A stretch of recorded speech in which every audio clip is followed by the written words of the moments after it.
I think it's a damn shame that none of the HBCUs, or not, I won't say none, but very few of them incorporate Powernomics principles, which I think should be a standard tool of education for every Black person in this country. Can you kind of speak to that? Was I accurate on that? The HBCUs haven't really embraced Powernomics philosophies. They kind of embrace other stuff that's out there, but not the things that our people really need. What are your thoughts?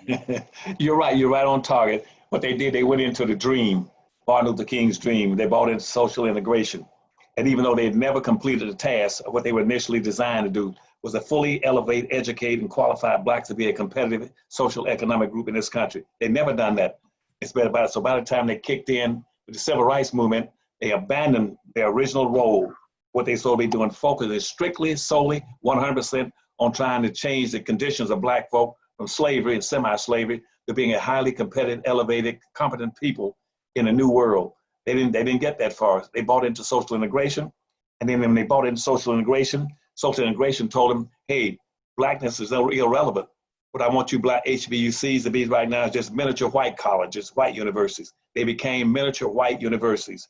They quit educating Black kids to be as competent as they could as Black kids, to go back, not into white communities, not into white businesses, to go back to their own community, and instead of teaching them business administration, teach them business industrialization, where Blacks, they can build business and be a competitive people, how to invent things, produce, control, and ownership.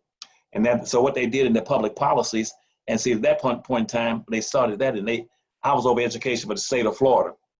And what they did then with HBCUs, they said, look, you HBCUs, either y'all gotta become miniature white colleges. You can't sit there and focus on Black folk. And that killed them right there. So that was that was a death bell for Black folk right there. They switched over and started trying to be socially integrated. And see, American Indians would never give up their colleges and do that.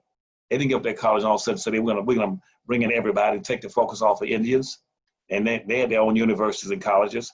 Jews want to give up theirs. Jews going to put theirs in there to push the issues for Jews in this country, and then make them a competitive group religiously in this country. But anyhow, so that's the first thing to kill Black folk. The second thing is kill Black folk. They moved away from the curriculums for strictly for Black folk and started bringing in other professors. So right now, since that social integration movement hit the Black colleges, probably about 6 to 7% of all the professors in the HBCUs, guess what? They're not even Black. They're whites, Indians, and Arabs teaching Black kids, and they can get away with that because they don't know anything about Black history. So consequently, all the 6 to 7% of the professors in Black colleges don't even know anything about Black history.